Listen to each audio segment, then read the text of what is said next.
maior do que a suprema personalidade de Deus. Mas Prahlada Maharaj desafiou, dizendo que Hiranyakashipu não era Deus, e começou a glorificar a suprema personalidade de Deus, declarando que o Senhor é onipenetrante, que tudo está sob o controle dele, e que ninguém é igual a ele, e tampouco maior do que ele. Assim, pediu que seu pai se tornasse submisso ao onipotente Senhor Supremo. Quanto mais Prahlada Maharaj glorificava a suprema personalidade de Deus, tanto mais irado e agitado ficava o demônio. Hiranyakashipu perguntou a seu filho Vaishnava se Deus existia dentro das colunas do palácio. E Prahlada Maharaj imediatamente respondeu que, como está presente em toda parte, o Senhor também encontrava-se dentro das colunas. Ao ouvir seu jovem filho falar esta filosofia, Hiranyakashipu zombou da afirmação do menino, tomando-a como mera conversa de criança, e com seu punho deu um forte golpe no pilar. Logo que Hiranyakashipu golpeou a coluna, produziu-se um som estrondoso. Primeiramente, Hiranyakashipu, o rei dos demônios, só conseguiu ver o pilar, mas, para confirmar as afirmações de Prahlada, o Senhor surgiu do pilar como a maravilhosa encarnação de Narasimha, metade leão e metade homem. Hiranyakashipu entendeu, de imediato, que a extraordinária e maravilhosa forma do Senhor de certo significava a sua morte. E então preparou-se para lutar com a forma que era metade leão, metade homem. O Senhor realizou este seu passatempo, lutando um pouco com o demônio, e à tardinha, logo antes de a noite cair, o Senhor agarrou o demônio, pô-lo sobre o colo e o matou, rasgando-lhe o abdômen com as unhas. O Senhor não matou apenas Hiranyakashipu, o rei dos demônios, mas também matou muitos seguidores deste. Quando não restava ninguém com quem lutar, o Senhor, rugindo com muita ira, sentou-se no trono de Hiranyakashipu. Com isto, todo o universo ficou livre do governo de Hiranyakashipu, e todos sentiram o júbilo da bem-aventurança transcendental. Depois, todos os semideuses, encabeçados pelo Senhor Brahma, aproximaram-se do Senhor. Entre eles estavam grandes pessoas santas, os Pitas, os Siddhas, os Vidyadharas, as Nagas, os Manus, os Prajapatis, os Gandharvas, os Charanas, os Yakshas, os Kimpurushas, os Vaitalikas, os Kinnaras e também muitas outras variedades de seres com forma humana. Colocados a uma pequena distância da Suprema Personalidade de Deus, eles começaram a oferecer suas orações ao Senhor, cuja refulgência espiritual encantava todos que o viam sentado no trono. O verso 2, então, ontem foi lido 1, hoje nós lemos o resumo, agora vamos ler o 2. Amanhã vocês leem todos os versos do capítulo. Algo bem diferente. Atacharya sutas tesham buddhi ekanta samstitam alakshya ditas tvarito ragya avedayat yatha. Atha, depois disso, Acharya Sutta, os filhos de Shukracharya, Tesham, deles, os filhos dos demônios, Buddhim, a inteligência, Ekanta Sanstitam, fixa em um tema, serviço devocional, Alaksha, compreendendo e vendo na prática, Bhita, temendo, Tvarita, o mais rápido possível, Ragye, ao rei Hiranyakashipu, Avedayat, comunicaram Yatha devidamente. A tradução é a seguinte: ao observarem que todos os estudantes, os filhos dos demônios, estavam se tornando avançados em consciência de Krishna, devido à associação com Prahlada Maharaj, Chanda e Amarka os filhos de Shukracharya, ficaram com medo, aproximaram-se do rei dos demônios e descreveram a verdadeira situação. Significado. As palavras Buddhi Ekanta Sanskritam indicam que, como resultado da pregação de Prahlada Maharaj, os alunos que o ouviram chegaram à conclusão de que a consciência de Krishna é o único objetivo da vida humana. Na verdade, qualquer pessoa que se associe com um devoto puro e lhe siga as instruções, fixa-se em consciência de Krishna e deixa de ser incomodada pela consciência materialista. Os professores tiveram a oportunidade de observar isto em seus alunos e, portanto, ficaram temerosos, porque toda a comunidade de estudantes, pouco a pouco, estava se tornando consciente de Krishna. Hare Krishna. Certamente essa é uma das histórias mais conhecidas no movimento, por todas as razões. Primeiro, porque nós temos a figura no altar e é sempre uma figura que cria muita curiosidade. Todas as crianças que visitam o templo perguntam, geralmente os visitantes perguntam, alguns ficam com receio de perguntar, mas é uma figura com aspecto diferente, então chama a atenção e rapidamente se perguntam. A segunda etapa desse questionamento é considerar mitologia. E quando nós nos tornamos devotos, essas mesmas pessoas, né, que fazem essas perguntas se tornam devotas, que somos nós, então nós nos abrigamos em Nrsimhadeva com devoção e compreendendo como ele protege os devotos. Por quê? Porque Nrsimhadeva, a figura de Nrsimhadeva, a pessoa de Nrsimhadeva, foi considerada, respeitada por Prabhupada e colocada por Prabhupada dentro do nosso movimento para ser adorada como protetor dos devotos. Porque, de fato, ele é protetor dos devotos. Imagine o que ele mudar todo o aspecto natural da manifestação cósmica para aparecer como um monstro mitológico, né, assim, mítico, né, assim, de metade homem, metade leão, que pudesse, para poder driblar a ordem natural do mundo material. De acordo com a ordem natural do mundo, os seres humanos devem fazer sacrifícios e austeridades a Deus. Aqueles que não têm a concepção pessoal de Deus podem fazer esses sacrifícios para semideuses. Outros também podem dedicar a sua vida com austeridades e sacrifícios para realizar o aspecto Paramatma ou o aspecto Brahman de Deus. Mas a ordem natural para aqueles que estão condicionados a este mundo é escapar dos grilhões que os prendem a este mundo. Então, o que Hiranyakashipu fez? O que todo mundo fazia. Com a cultura que ele tinha e os seus desejos particulares, ele adorou a pessoa mais importante dentro do panteão conhecido na cultura dele, que era o Senhor Brahma. Então ele adorou o Senhor Brahma e obteve de Brahma as bênçãos de acordo com os cálculos mundanos, ser eterno. Então imagine, não podia morrer em nenhuma das condições conhecidas, identificadas como perigosas dentro desse mundo.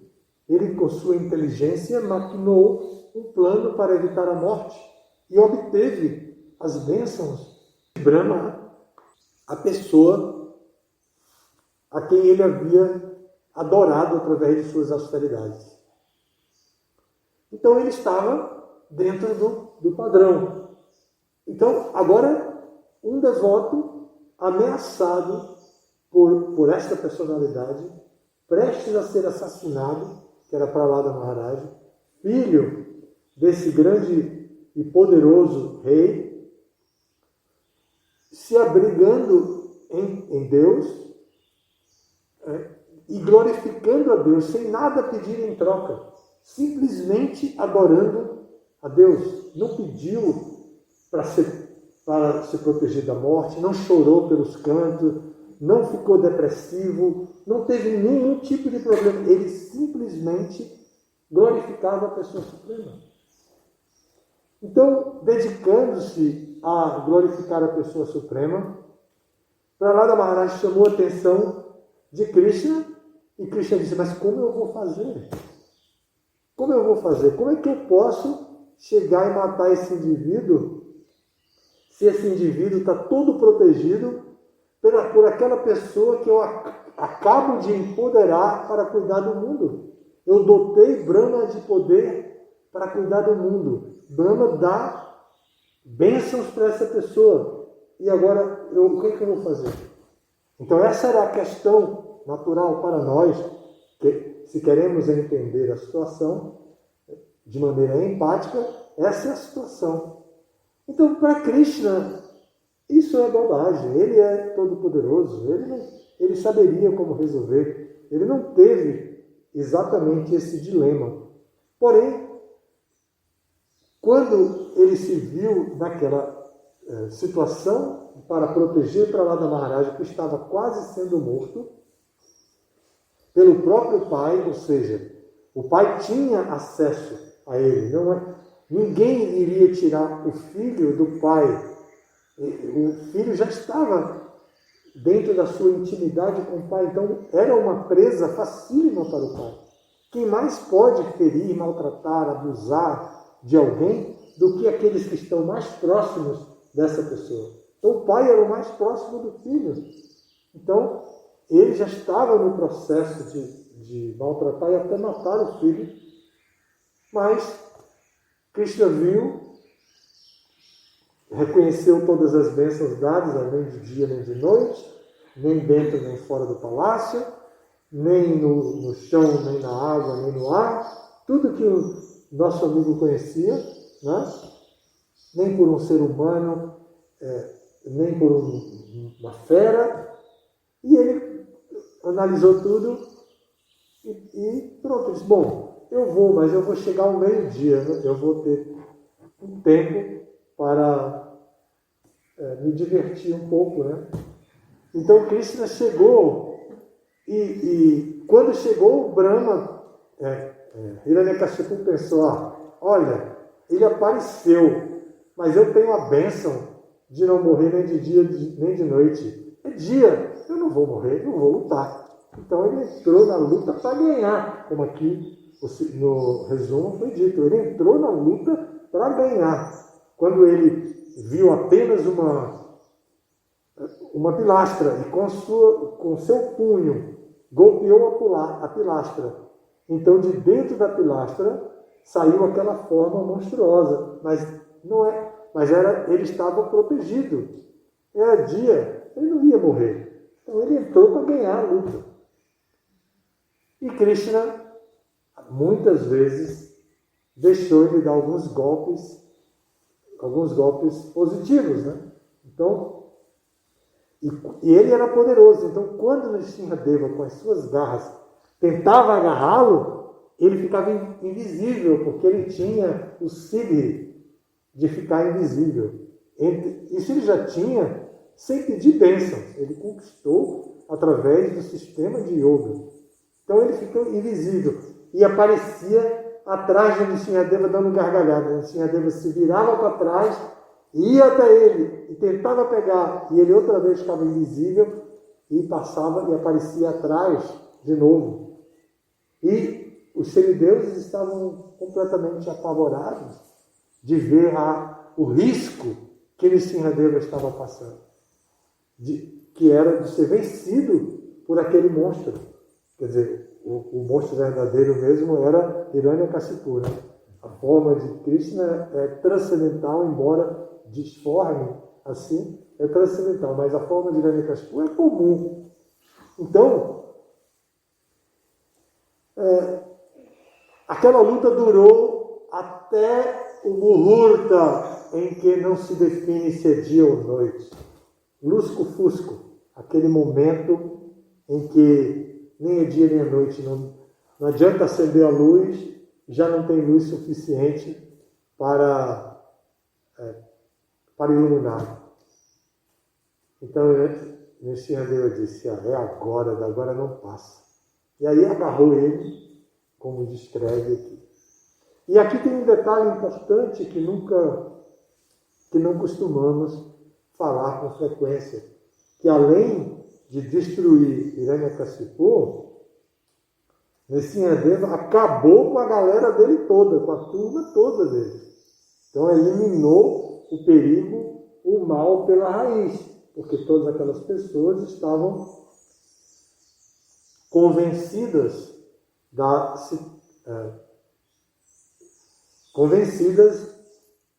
do planejamento estratégico de Hiranyakashipu para tocar a administração dele, o governo dele. Então era o partido de Hiranyakashipu. Então Nrsimhadeva eliminou tudo aquilo. Essa é a história. O significado de Prabhupada ao verso, o verso em si, me detendo no verso, o verso diz que se refere a que a pregação de Prahlada para os seus amigos, que era uma pregação afetuosa, baseada no respeito, na amizade e uma técnica infalível de pregação, como hoje em dia nós estamos muito mais sensíveis a esse tipo de pregação, para usar essa palavra, esse tipo de abordagem às pessoas, que é com afetividade, com acolhimento, com empatia, receber o outro, receber o convidado, compreendendo as limitações culturais que ele terá para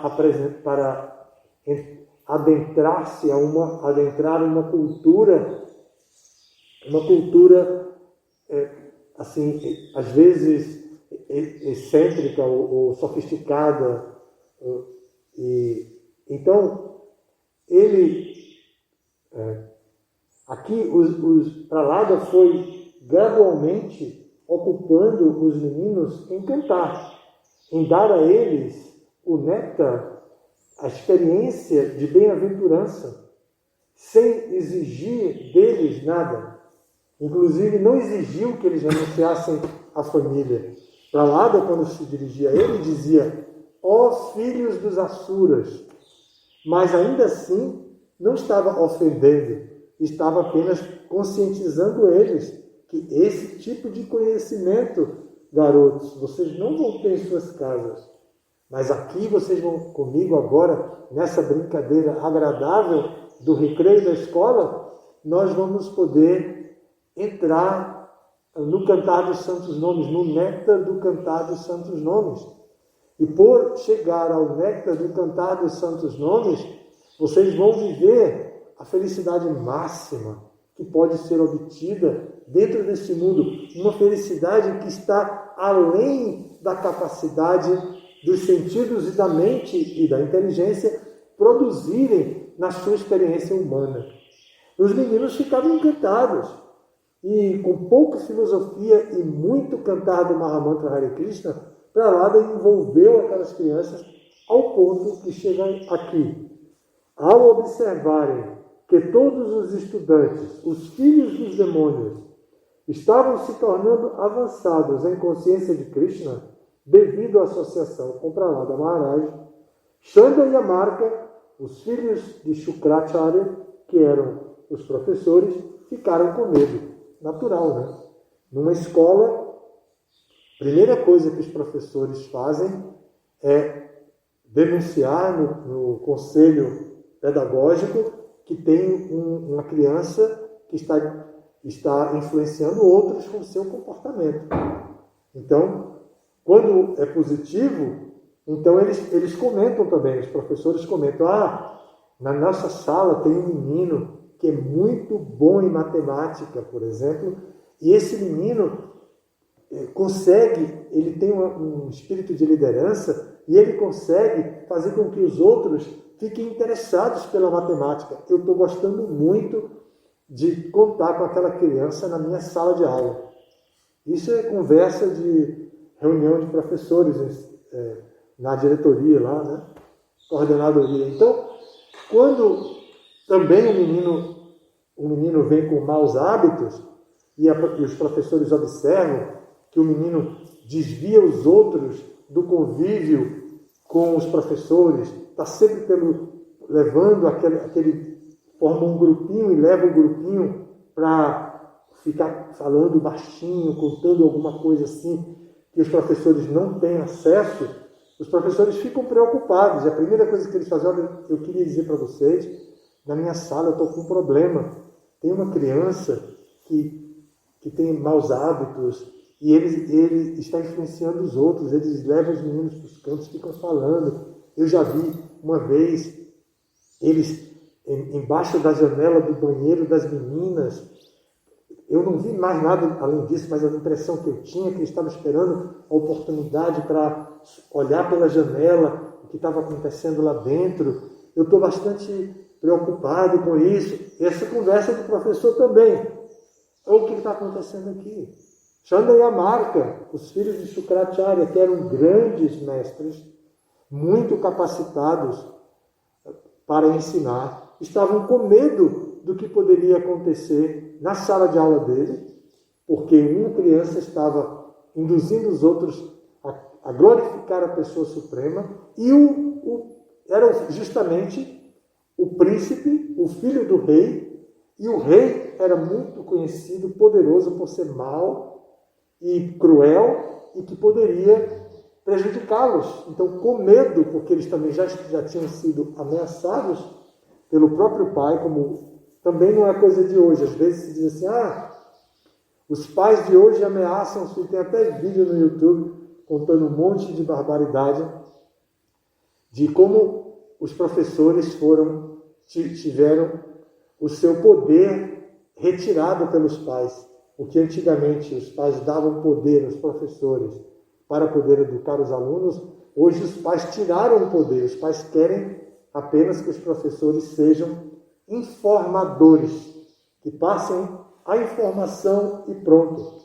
E os professores, por vocação e natural e também por conhecimento, eles se relacionam com as crianças com o poder de um mestre. Então, mas isso, podem ver, não é de hoje que os pais denunciam os professores no conselho da escola, levam para a justiça. Não.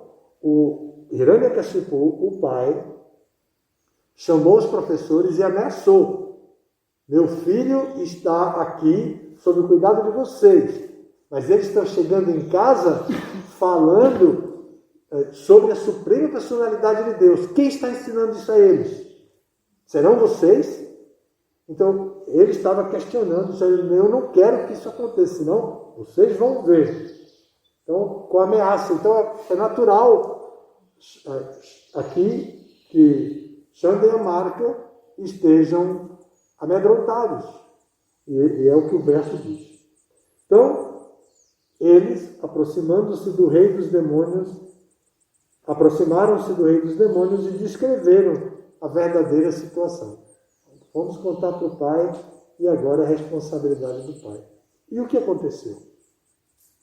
O pai decidiu aplicar no filho as técnicas de educação que ele conhecia, que era, não vai me seguir, pena de morte. Ou você me segue, ou você é morto. Típico da mentalidade política, mentalidade de alguém completamente convencido, né? Se você não é meu amigo, você é meu inimigo. Se você não está comigo, você está contra mim. Então, eles não entendem nada mais além dessa dualidade. Então aqui é também um exemplo disso, mostrando como nós estamos bem atualizados de acordo com a cultura, que é aqui a cultura demoníaca apresentada aqui pelo Bhagavata. No significado, Prabhupada nos leva para a expressão do verso em sânscrito, que declara ou fundamenta que os meninos estavam avançando em consciência de Krishna. Buddhi ekanta samstita. Buddhi ekanta samstita, a segunda linha do verso, que vai dizer o resultado da pregação de Prahlada, pelo resultado da pregação de Prahlada, os alunos que o ouviram chegaram à conclusão de que a consciência de Krishna é o único objetivo da vida humana. Então, realmente, Prahlada estava obtendo resultado, os meninos estavam ficando convencidos a seguir aquela experiência dada por Prahlada.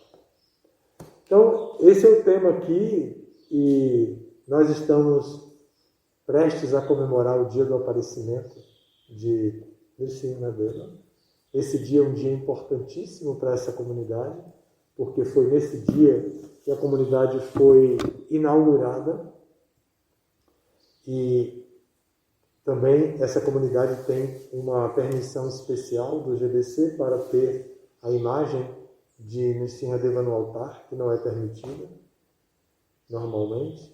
Também tem uma escultura feita de Nrsimhadeva do lado de fora, ali, que agora foi recentemente pintada e recuperada, né? A arte foi recuperada, e também impressiona tanto. Eu já vi até bebezinho no colo da mãe, sem saber falar ainda, apontando, assim, impressionado, assim, apontando. Eu testemunhei isso, é bem chocante como a imagem de Nrsimhadeva serve para nós cantarmos a filosofia. O Guru Krishna é famoso também entre os visitantes para cantar. Tem um visitante que sempre traz outros visitantes e faz o mesmo ritual. Chama o Guru Krishna, leva para frente de Nrsimhadeva e manda o Guru Krishna contar a história. O Guru Krishna me disse que um dia contou bem simplificadamente, aí o cara depois perguntou: por quê? O que aconteceu? Você não botou emoção na história? Deu uma dura nele. Então, essa história é muito conectada com a nossa experiência cultural dentro do movimento. A proteção é algo que todos nós buscamos.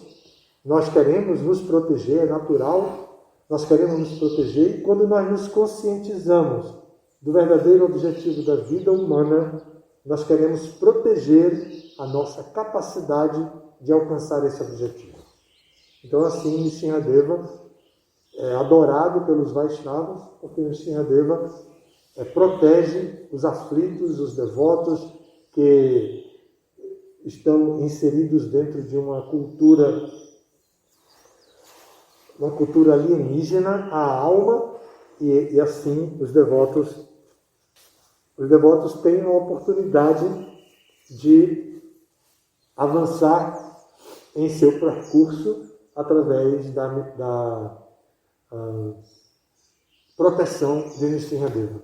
Faltando o dia da próxima semana, dia 25, da comemoração do aparecimento de Nrsimhadeva, é muito significativo para a gente, e certamente vocês vão fazer um festival. Eu já ouvi, a Lakshmi já me disse, vocês vão fazer um festival.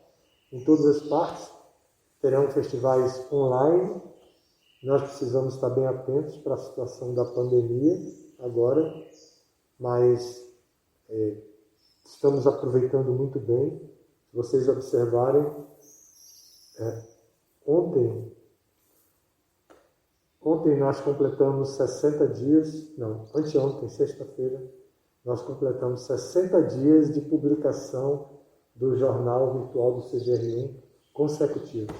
2 meses com reportagens da pregação que está sendo feita no Norte e Nordeste. Então, isso é bastante significativo, e nós conseguimos isso agora porque os devotos estão muito interessados em aproveitar todas as oportunidades para pregar, para apresentar a consciência de Krishna para as pessoas virtualmente. E foi assim, surgiu isso principalmente, se intensificou e se tornou comum durante a pandemia. Então hoje é domingo, hoje o jornal tem uma edição especial, que é uma reflexão, e nós vamos falar no jornal sobre o tema sucessão. E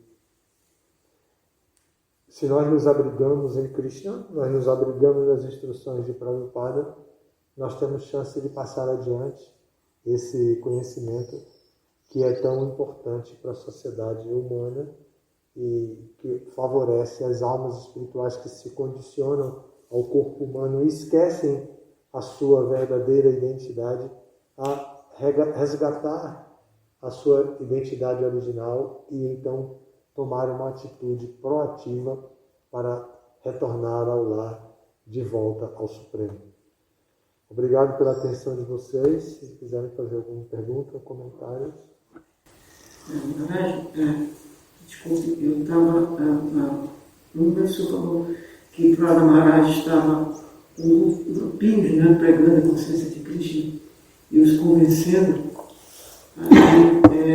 Eu tive uma realização que isso acontece também no sentido contrário.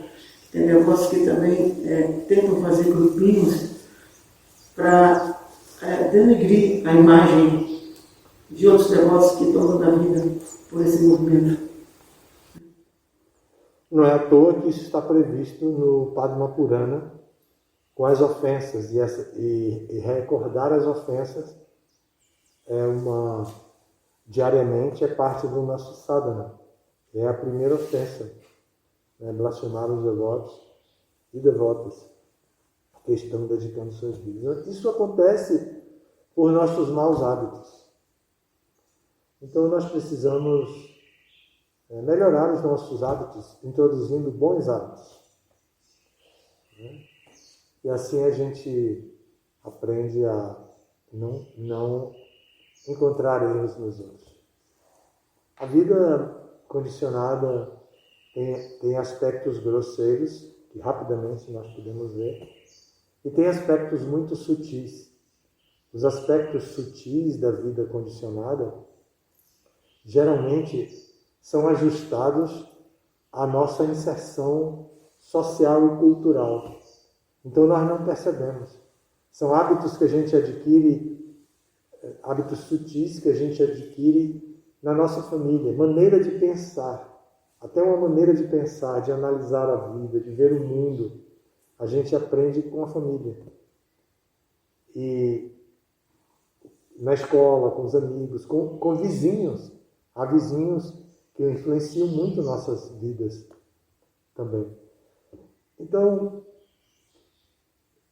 as coisas mais grosseiras nós entendemos, mas as coisas mais sutis nós temos muita dificuldade de entender. E o que precisamos é estudar os livros de Prabhupada. O que precisamos é conhecer as minúcias da nossa filosofia e transitar dentro de toda essa filosofia com a alegria de adquirir conhecimento, da conquista do conhecimento. Aí a gente tem chance de realmente mudar essa base sutil da nossa educação, da nossa experiência humana. Muito obrigado. Todas as glórias do Prabhupada.